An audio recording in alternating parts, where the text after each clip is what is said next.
Hey everybody, welcome back to the Reclamation Podcast, where our goal is to help you reclaim good intimacy with God. My name is Tony, and I'm your host. I'm excited today to have a very dear friend of mine, Charlie McMahan, with me. Charlie is the leader of a movement here in Dayton, Southbrook Church, and more specifically, he's the author of a brand new program designed to help athletes, artists, and academics deal with the stress of their life, specifically students.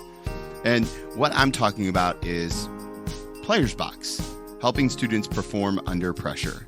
I love this conversation.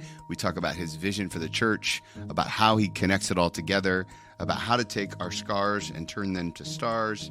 And man, it's a good, refreshing idea about how we can walk alongside students. And if you love this conversation with Charlie, I want to invite you to come be a part of our Miami Valley Fellowship of Christian Athletes banquet. That's right, April 3rd at Southbrook Church. Charlie McMahan, Pastor Charlie's going to be the keynote speaker at the Miami Valley FCA banquet.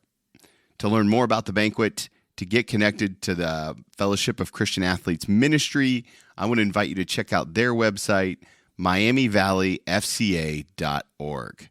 miamivalleyfca.org.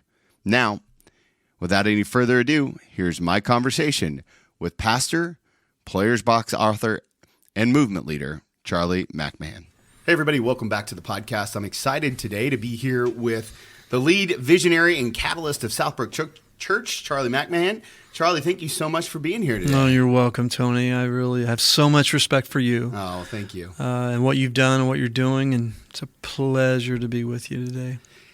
And so I want to start with talking a little bit about COVID and the church, because you're the lead pastor of a big movement here in Centerville, my hometown, and you and I have met numerous times over the pandemic. How is your church? How is your heart in light of COVID?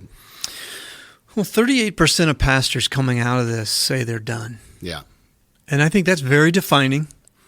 That says that the price has been too high, and I'm done. 38%. That's wild. It is, and that is just one metric on how much the game has changed. The metrics themselves have changed. I feel like our church is doing well, but if you only use attendance as a metric, we're half the size we were 2 years ago. We're 80% of what we were in financial resources. So that's just one metric, but it is the rules have been changed.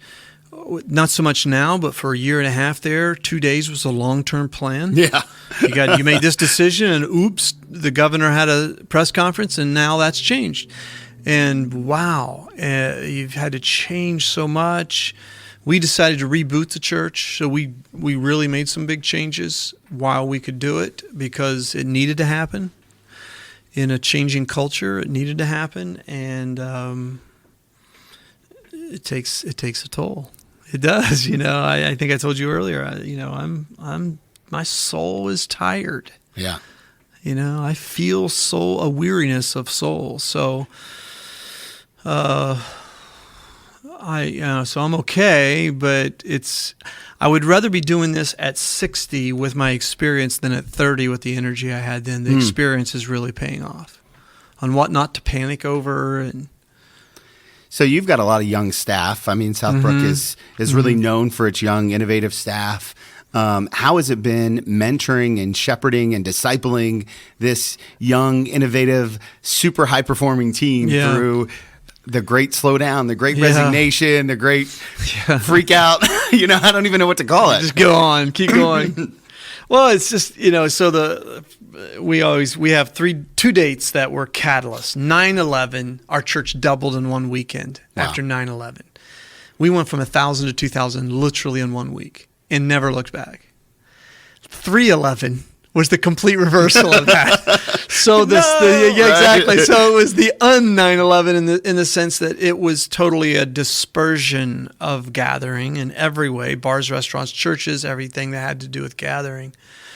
So the good thing about having a younger staff is the generation they're a part of was already leaning toward not centralizing everything into one gathering. And so that's worked really well, and very useful. But even they have had to be very pivoting, right? And just because you're 30 doesn't mean you're flexible. That's true. It doesn't. It's more personality type than it is age. And they've had to be very, very flexible. I think it was probably useful that I was at the helm, just because at my age, I can't tell you how I've never been more thankful for my experience in dealing with so many different things for, 36, 7 years in ministry. So it's good. I'm glad they have the energy. However long I would have lived 5 years longer, like a lot of pastors, if this hadn't happened. Sure. Sure. I think it's aged all of us. Now, one of the interesting things that you guys are doing, I don't know if we're coming out of COVID yet. I don't even know how to classify it, so I'm not even going to try. When we think we're coming out, we're going back in. Right. Yeah. But you're the only church I know that just launched a capital campaign, a multi-million-dollar capital campaign. Yeah. I know some church plants who are growing now and are going to buy property because they're cash rich. Mm-hmm. But I've never, in all the churches I know, I don't know any other movement that's seemingly doubling down on what they're trying to do. And it feels like Southbrook is drawing a line in the sand. I'm wondering if you might tell us a little bit about how you came to that conclusion and got your board on board. Yeah. So a year ago, they really weren't. They were like, what? Are you crazy? And then we said, but if we start this in the fall of 21, we think that culture will be ready for it. So as you know, 5 years ago, I started teaching the Players Box, as it's called, in 2011, and then we brought it into our ministry here 5 years ago. And the Players Box mission is to help students perform under pressure. And the imagery of, as in many sports and theater, the player's box, the performer's box, where the friends and family sit. So we started this in equipping students for pressure and parents for how to not put pressure on their students, unduly putting pressure. And we realized that this works. This is meeting students where they are, and it is changing student ministry. Whereas student ministry in America has been, come to our building and we'll show you Jesus. This is, we're meeting you where you are. Many of you academically, artistically, and athletically are feeling intense pressure, and you don't know if you have what it takes to meet the standards of either your school, your family system. And so we are equipping students with the tools that they can use. And by the way, as we do that, we're building a relationship. It is the strongest discipling, leadership development reality we have, because what has happened is we've been able to pour into students that we would have never had a connection with had we not done this. So we said, okay, let's double down, and we're turning our facility into a Players Box facility 6 days a week is when this is done. So there will be an arts center, there will be an athletic center, and there will be an academic center, and that's what this capital campaign. And as always, vision, money flows to vision, and people know the need with this one. This one has not been very difficult. It's not a hard sell. It's not a hard sell to say there's something wrong and we're going to do something about it. We're not looking to say, hey, somebody ought to do something about this. We're going to be the ones that do something about it. And so in many ways, it has been challenging because half the people heard the vision that would have heard it 2 years ago. But in another way, the ownership has been tremendous. We've had over 300 families commit, averaging about, I think we're up to 3.7 million of our $4 million goal to commit. Wow. So it's over 10,000 per family over 3 years, and that's just extraordinary. And it's all about the vision. It's all about they get it. We have got to help kids, and we've got to help parents help the kids. Yeah, because it's one part mental health, and then it's another part relationship building, or is it really one and the same? Or how would you give a 10,000 view of what the players box is? So right now the program exists right now in increments of 6-week trainings where we break down the play curriculum, PLAY, personality type, learning style, ability level, and yes factor. And each of those has a very specific implication. Personality type will tell you your relationship to pressure. Learning style will tell you how you practice or process. Ability level tells you your purpose. Why are you doing this dance? Why are you playing volleyball? And yes factor affects your positivity. So they have a very specific, you got to know this because this very critical issue is going to be affected. Pressure, practice, purpose, positivity.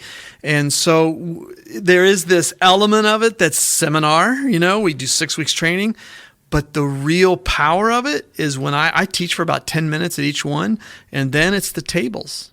And we have coaches at each table, and there's 6 to 8 kids. Middle school has their own session. High school has their own session. While that's going on, parents have their own session on here's what you need to know. Let's process this together. So it is a information and transformation of relationship that's happening at the same time. When the facility's done, we're going to take it to like a 6-day-a-week level. I mean, you'll be in your group meeting however many times you can meet. It won't just be limited to 6-week seminars at a time. And the big component of it that is both relational and informational is as soon as a high schooler says, I really get this, we turn them into a table leader for the middle school. So it is a magnificent leadership development engine. And in an era when people can't figure out student ministry anymore, it seems like in America, we're turning away people to be coaches for this. People want to be involved in this. We've stumbled onto something. Now, a lot of this is born out of your story, and particularly with your son, Austin, but with your daughter, too. I'm wondering if you might share a little bit about how, this feels like God's big redemption of what was a lot of family pain that you've been very open about. Yeah, so God turns our scars into stars for his use, right? That's what he does. And I was a college athlete, accomplished, small college, All-American. My daughter comes along. She's really athletic in dance, and my son Austin comes along. He's really athletic in, unfortunately, the same sport I was, basketball. And both of them crashed and burned, partly because of external pressures that were put on them, but also internal pressures within our family.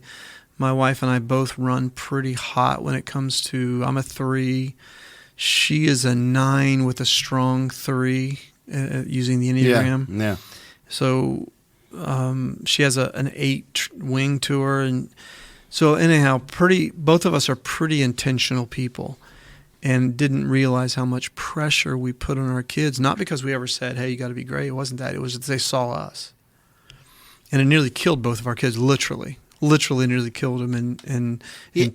I'm curious. I mean, I've heard you use the term performance-based household, and I now I'm an 8 on the Enneagram with a 7 wing, and I know that I have this tendency. How do we realize when all of a sudden we're running? I mean, because you guys are great people. Like there wasn't. Yeah, we're not any, evil. I don't think we're evil. No. Some people would think so. We're really not. No, there was no decision one day to be like, oh, you know what? I'm going to teach our kids that the only way that they'll receive love from us is if they perform specifically athletically, right? Yeah. How does that happen? I know somebody's listening and they're freaking out right now. Well, for us, it was being able to look back and see a trail had blood on it. Yeah, For a family that's listening to this, I would say this. If you are in any way an accomplished person, we call it a high-functioning family, your student feels pressure because they don't know yet whether they have the wherewithal, the giftings to meet the unspoken family expectation. So you take a kid in our area, would be very typical. One parent works at Wright-Patterson Air Force Base. The other parent works at LexisNexis, a comfortable income. And you're not expected to get a 22 on your ACT in this family. You do understand it. That's never said. Right. But that child's going, oh my gosh, what happens if I get a 22 on my ACT? When anything less than a 30 is really not acceptable. There's a pressure on that now has been accentuated because in this era, that pressure never leaves due to these little things we hold in our hands that we talk into and do all kinds of things with. And so what's different about this era is in my era and your era, there was not the proximity to that constant pressure like there is now, and comparison. And so one of the things I tell parents is if you're high functioning, which doesn't mean that you're better than, it just means you function pretty well, you got a college degree, assume the temperature in the room goes up for your child when you come into it. Oh, no. Yes, it does. The temperature in the room goes up. Because they mean love. It doesn't mean they don't love you. It doesn't mean they don't respect you. That doesn't mean they don't have affection for you. But there is an expectation that we want you to default to having that assumption. And so your task in many ways may seem counterintuitive. You have to lower the pressure. Wait a minute, then Jimmy won't be everything he can be. Maybe not. I don't know. We'll be alongside Jimmy to help him, is what we're saying. Be a whole being that if he does achieve that, he does it as a whole being. If he doesn't achieve that, he does that as a whole being. But largely parents are very unaware until 5 minutes too late. And we were that 5 minutes too late. Wow. And so I said in 2011, I'm not going to let this happen to another kid if I can do anything about it. And so I started writing the play curriculum, PLAY, and then we put that together. We refined it. We're still to this day, we're doing a 12-week session with a local high school basketball team right now where we're refining it even more. Why? It's because parents need help, and some of them don't know it. Yeah. How do you respond when a parent says, hey, I can't come to the player's box for the parents' part, but I think it's good for my kid because he's obviously super nervous or she's obviously super nervous. Yeah. It feels like when I was in sales, we call it a one-legged presentation. Yeah, so good. I will say, if the opening comes, I will say this. Now, you remember that we can't resurrect what you're putting to death. So the reason why we really encourage the parental involvement, and I think it's the biggest impact we have, is not on the kids, it's the parents, is for that reason, is the person we have to impact most is you. It's not your child. Caesar the dog whisperer, we use one of his maxims a lot where he said, I don't train dogs, I rehabilitate dogs. I train dog owners. And we tell people we don't train kids. We rehabilitate kids. We train parents. Well, the last time you were on my podcast, we talked about the 3 questions to ask your kid after every game. And I'll tell you that that conversation that we had about kids' anxiety in sports had a drastic impact on me because I'm constantly trying to figure out ways to use your term, turn down the heat every time. Because I'm an intense... Yeah. You're an 8. You're an 8. That's all that needs to be said. I'm an intense guy even though I don't even mean to be it, right? I'm not trying to bully you, I promise. Going to the dentist is relaxing for you. Right. My therapist says all the time, Tony, if you're not busy, I'm worried, right? It's just the way my brain works. Yeah. Can you go over those questions again? Do you remember them? Yeah. So the only 3 things you say to your child before they compete or perform or take the test is play hard, have fun, I love you. And the only 3 things you ask them afterwards: did you play hard? Did you have fun? Do you know I love you? And the point of that is the fact that it comes from Mike Matheny, who used to be the manager of the St. Louis Cardinals. Is your task as a parent is to be a passive encourager. Yeah. And so when in Players Box we talk a lot about the ownership pie. If you own more of that pie than fees, transportation, you're risking it's not their pie. Like even at a quarter of the pie, you own the other 3/4 of the outcome of the pie that goes into the oven of their performance. They still don't feel like they own. And this is why a lot of kids, especially girls, quit in high school. It's like, it never was my pie. Your job is you provide, hey, honey, do you want to play soccer this year? Okay, we'll pay your fees. We'll get your uniform. We'll give you transportation. But the more you let them own the rest of the pie, you know what? I told you to get up, and you didn't get up. You missed practice. That's yours. Because that's your pie. It's not, honey, it's not my pie. It's not my soccer. It's your soccer. I paid for your fee. I mean, I gladly provide the means by which you can participate. But I set your alarm for you. I did that. I probably shouldn't have done that. But I did that because it's your job to get up. And the more you can do that, they may fail, but it was their pie. It wasn't yours. So many kids never feel like it was theirs. They say, I can't believe he quit. It never was theirs. You owned it. When they looked up into the stands and they saw you were more uncomfortable than they were, you're thinking, oh my gosh, this is not, the kid's thinking, this is not mine, this is theirs. they're actually playing through me. And just so many of those things that say the best thing you can be is passive and passively encouraging. And that may mean that they don't get a 32 on their ACT. I'm very aware of that. It also may mean that they don't cut. That's what we're seeing today. Yeah. Because so much of the self-destructive behavior that's happening is I got to have control of something. I got to be able to control something. There's nothing in my life I have control over. And of course, as we know from a dysfunctional standpoint and health, things like cutting and eating disorders are a byproduct of I have no control over whether I'm enough or not. And it's happening to good people. Like, sure, no, we're bad people. We just didn't realize the heat, the same heat as you and I have talked before, the same heat, the same fire in me that inspired a church burned my kids. Yeah, and so with this approach, we're kind of challenging parents to play the long game. It is. Because that's exactly right. You may miss out on being a 4-year starter at a high school sporting event or being which the lead. doesn't matter. It doesn't matter, right? But you will probably create a home that your kids want to come back to. Yeah, and I would tell you that's what you want. It's spot on, Tony. I couldn't have said it better. That's what you want. And even though we made mistakes that caused some problems between our kids, we have a home now that they want to come back to. I mean, we hang out together. Why? It's because we learned from that. We applied grace. They gave us grace. So many things can still happen that are positive if you'll just take this mindset. And your kids may be in their 20s, but they'll want to come back. And oh, by the way, they're probably going to be pretty successful as the world views that too. Right. You know, right. And that's the thing is you can't control what they are and how God made them anyway. Really, give it up and let it flesh out. You know, one of the things on an athletic standpoint, for example, you know this.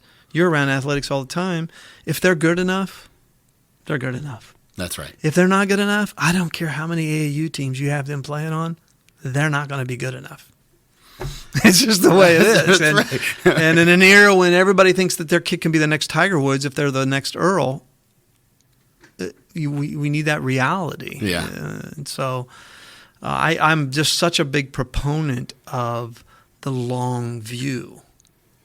We're not trying to raise successful kids. We're trying to raise God-loving adults. Hey, friends, just pausing this conversation with Charlie to remind you about the Fellowship of Christian Athletes banquet on April 3rd. I want you to have the best possible experience, and so we're giving you a podcast code so that you can save on your registration. So if you go to miamivalleyfca.org/banquet, and when you register, put in the word podcast, you will have a discounted rate. I'm so excited to give this gift to you, my wonderful listeners. If you're in the Miami Valley area, we'd love for you to join us April 3rd, Southbrook Church. Go to miamivalleyfca.org and don't forget to use that code, podcast. Yeah, I'm trying to create a home that my kids want to bring my grandkids to. That's it. Right? Because everybody I talk to tells me how awesome grandkids are. It is. It's so worth it. Yeah. Now, the player's box seems to me to be what I would label as sneaky Jesus. It right? is. Because Yep. it's you're not like I mean, to be clear, if you've never looked up the curriculum or you're not familiar with it, it's much more practical than it is. I mean, it's rooted in Scripture. I'm not saying that there isn't, theological truths in there, but it's not really. I mean, this is not like a tool to be like. This is not your normal Sunday night student curriculum. It's not. So what's really, I think, cool about it is it's a totally inductive approach. So deductive is, here's the statement: Jesus is Lord, and we're going to show you why. Where an inductive approach is your life a mess?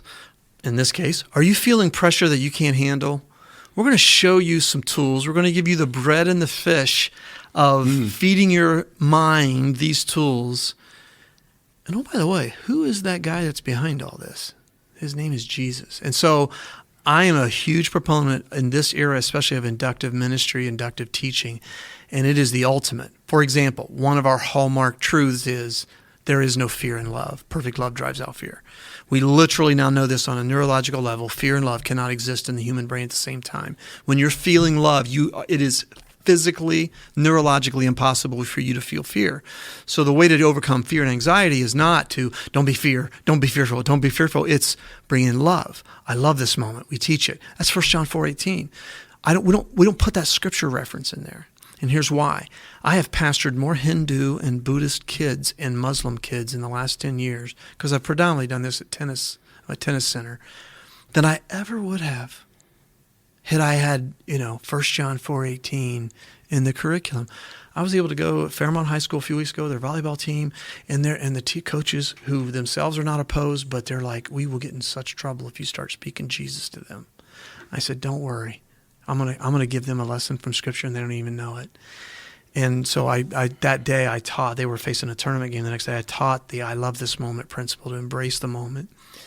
And people watch us.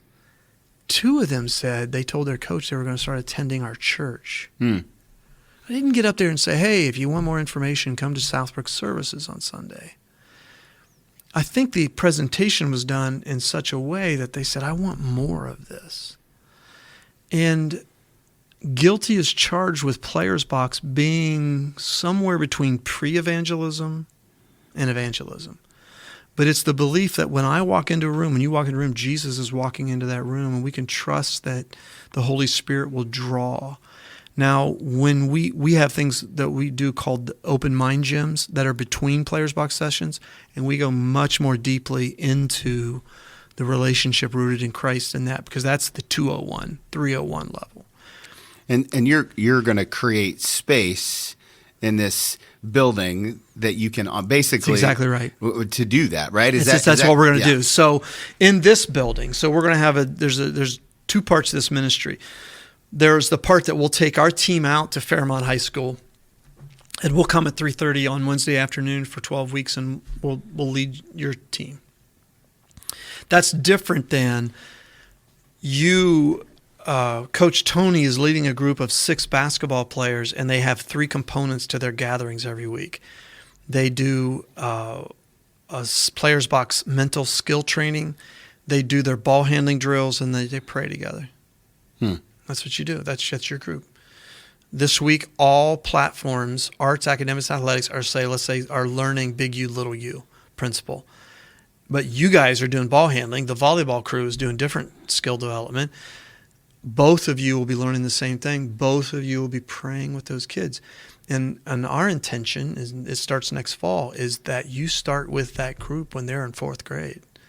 And however many of them want to journey through, man, you're at their graduation party. Yeah. And that's the relational aspect. When kids are shown love and truth, I mean, I don't know. I bet I've had a dozen kids that we've baptized through Players Box before it ever started here. Because it's got to know me. They got to know me through what I was doing at the time at South Regency. Now I do it at 5 Seasons. But, it's still, hey, show us Jesus.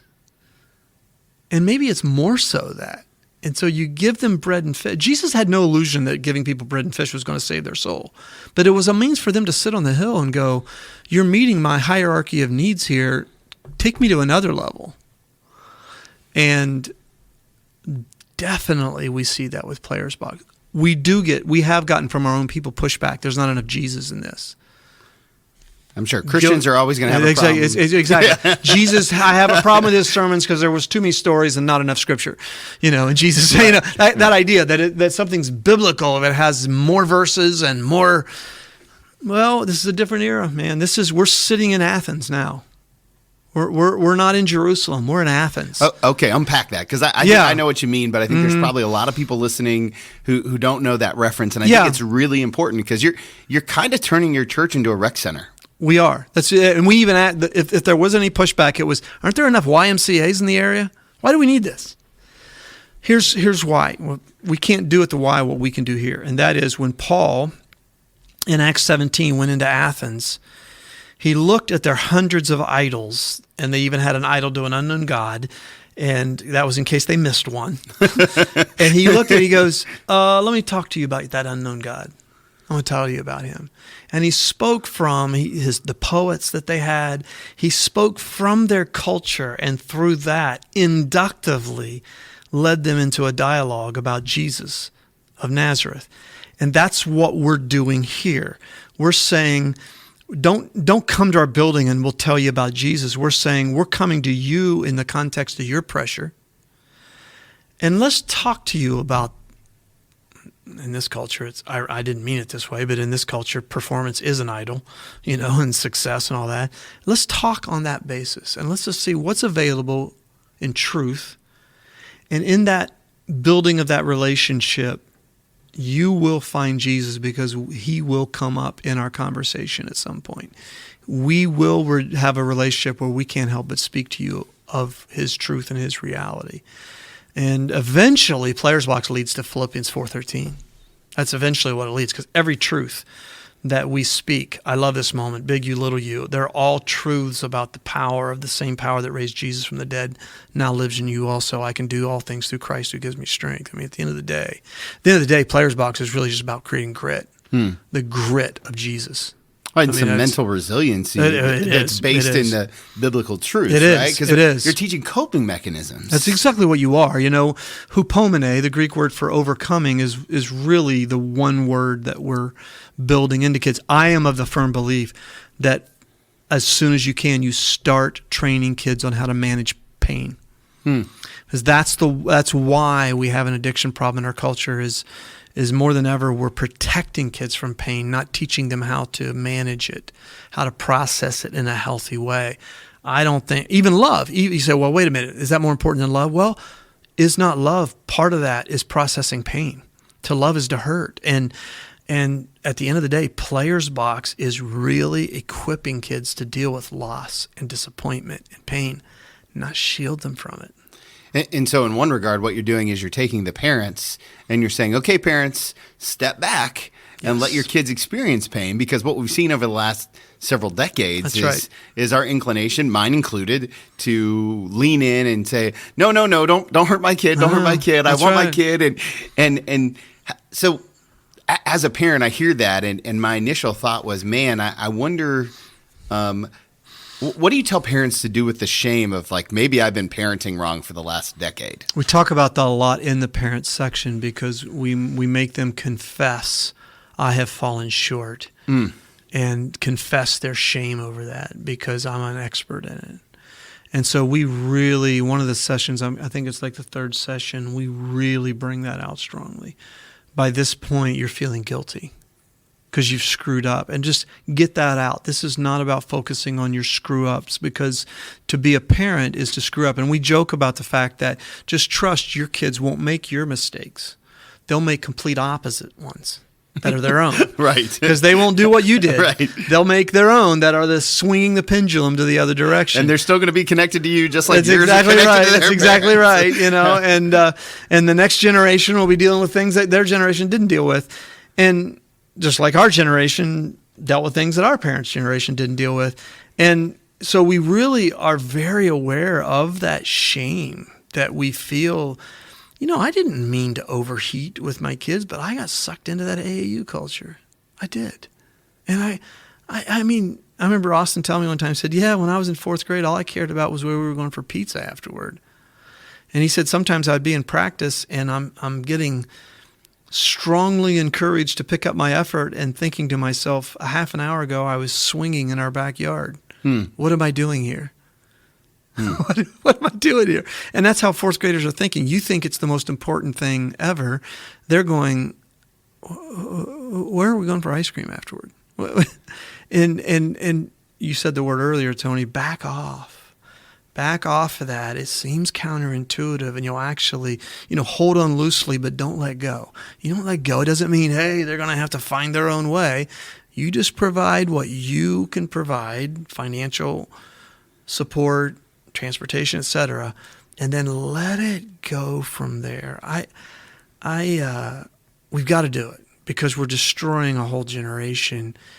And if you get to session 3 in our curriculum and you realize that you've done that, that's okay. I didn't realize it until my kids were 20, 21 years old, and it still wasn't too late for me to confess and to say, I'm so sorry. And, we're still learning. We're still learning.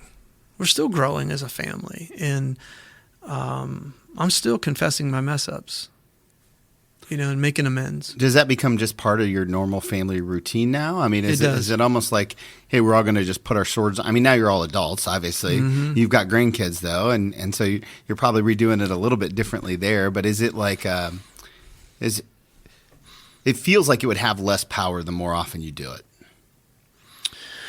I mean, hopefully you're not doing it every week, right. There's that. But I would say this. It was funny. My daughter Jordan does a lot of creative stuff with our creative arts team. And when we had this fall started planning for our family to do that video that you saw about our story, I did that with really assuming she would do it. And she was hurt by that. And she said something to me. She goes, Dad, when you get into efficiency mode, I feel like you run right over me. Man, did I need to hear that. Wow. That's exactly it. You're the same way. If I get into efficiency mode, it's get the job done. And I'm starting a campaign, get the job done. I got 1,000 decisions I got to make today. I got to, be the point in raising $4 million at the end of a pandemic. This is really challenging. And I'm just going, click off, Jordan doing that video. Click it off. Just check it off Well, I didn't really say, hey, I know this is going to be painful. Would you be willing to do it? Which would have honored her journey more. So here she is. She's 31, 32 years old. We had to have a session where I said, thank you. Thank you for that, because you were right. I was being Mr. Efficiency Man. And I just run right over people close to me when I do that.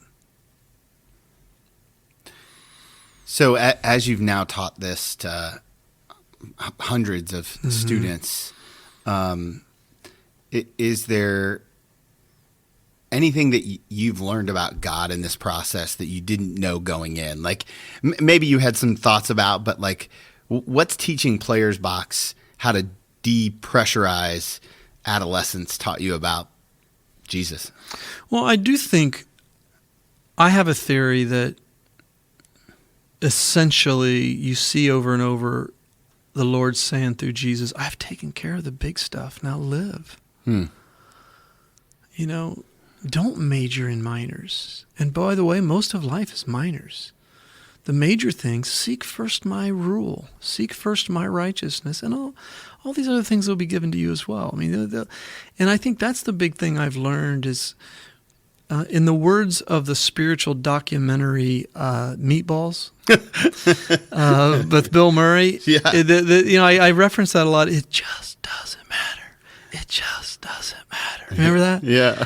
And he's this whacked out camp counselor, and as you look back, you realize all that stuff you thought mattered really doesn't matter. What matters is love. That's what matters, is just love's still the greatest power in the world to achieve and to forgive. I mean, it has recovery power in every realm. It has empowerment in every realm. And if we'll just let that play out, if your child is good at something but they don't love it, it doesn't matter if they're good at it, because at some point they're not going to want to keep doing it. Yeah. But if they're not that good at something, but they love it, it doesn't matter that they're not good at it because they love it. Our grandson's not a very good swimmer right now. I hope he's not listening to this. We don't hit that demographic. I don't. You're not hitting 9-year-olds. No, not 9-year-olds. but he just loves it. He just loves it, and I love going watching him because I don't know a thing about swimming other than what I've done in the pool. Sure. And that's what matters. And if today you hear this and you go, okay, that's not what I thought, but I'm going to believe that, good for you. If you hear this and you go, nah, this family, we succeed, there's a really good chance someday you'll be calling me going, you were right. We got a lot of repairing to do. I'm just saying there's a good chance. Or your child will spend their life drinking. Because they're going to have to numb the pain somehow. Right. Yeah, that's right. Yeah. So good. Okay, I know that people are going to want to get connected to Players Box. They're going to want to sign their kids up. They're going to want to sign themselves up. Yeah. Where's the best place to go to get to get all the info? So our church is southbrook.org. And then on that, there's a Players Box tab. You can go directly to playersbox.org. There's a website for that. Our next session is February 1st. It's a 6-week session. It includes a middle school, a high school, and a parent training that is commensurate 6:30 to 7:30 for middle school, 6:30 to 8 for high school. So it goes longer for the high schoolers. Middle schoolers don't want to talk as much. High schoolers they're into talking, and usually. And so that'll run 6 weeks, and we'd love to have them. We're doing something different with this one. We're going to target certain coaches to say, hey, bring your volleyball team, bring your cross country team, bring your soccer team. In other words, it's winter, so those sports aren't in session. Yeah. Bring your whole team. We'll teach them this tribal speak that'll become a part of your culture as a group, and it'll really help your kids in the moment when they're the ones that are kicking the penalty goal. How do I deal with that pressure? Absolutely. Yeah. I love that. Okay, last question I always love to ask people is an advice question. And I'm going to ask you to give yourself one piece of advice, except I get to name the time or the time in your life when it happened, right? Okay. And so I'm going to ask you to go back and to speak to that younger version of you the day that your son walked away from basketball. It was the darkest day of my life from the standpoint that he also confessed that he'd been using drugs. And I would have done it the way I did it. One thing that I'll tell parents is this. I did something right. I know it sounds like when I talk, like, man, he just screwed up in every way. Why are we listening to him? One thing I did right was I definitely said, here's why I think you shouldn't quit. But we didn't sever the love that had been built over 16 years. So when he started getting tattoos, which, oh, by the way, I paid for essentially, and I don't like tattoos. Right. No offense to anyone who's tattooed, but that's just not something I understand. I didn't go, what are you doing spending my money? You know what? He was alive. Yeah. It didn't matter if he had his body covered in tattoos. It didn't matter. And so I think that's one thing that I would tell myself again is listen a lot and talk very little. The only times I regret are the times where I said things that were simplistic axioms or maxims that were so generalized, like, our family has big egos. Well, I could still remember being at Cheesecake Factory in Kenwood saying that to my kids when we're at dinner, and it's like, it hurt them so much. Like, why do that? There were times like that, but most of the time I just kept my mouth shut. Wow. And I'm so glad that I didn't sever the relationship just on the basis that they weren't doing what I think they should do. And especially Austin, who was doing some things that were really against, he knew, our values. He was really what's psychologically called differentiating in every way to gain his own sense of self. And I would tell parents, if their room's dirty and messy, I know, I love a clean room too. But the big thing you got to do if your child's struggling, keep them alive. Yeah. Keep them alive. And that means you give up money, and you probably ended up paying for some tattoos. You did. I'm not saying you have to pay for drugs. I'm glad I did that. I'm glad that I would give my advice again, that when we were sitting on those bleachers at Centerville Soccer Stadium and Austin tells me that thank God I would have responded the way I did. I would do it again. Just listen. Say, hey, I'm with you. And you leave the door open for love to win. That's so good. Yeah. Charlie, I appreciate the time today, the generosity. And appreciate you, Tom. For all the time you poured into me over the last couple of years, and can't wait to see what God does with this. Thank you, bud. Guys, I just love Charlie and his spirit, and on a personal note, he has been such a good friend to me, mentoring me on what it means to lead a movement, and he always has time for me, which I deeply appreciate. So do me a favor, check out his website, Players Box. Check out what Southbrook is doing in their ministry. Get connected with them all over the socials. And if you have a student athlete or an academic or an artist at home, someone who might be feeling the extra pressure of life, I want to invite you to connect with them so that we can all grow together. More than anything, I want you to remember, if you want to follow Jesus, you must be willing to move.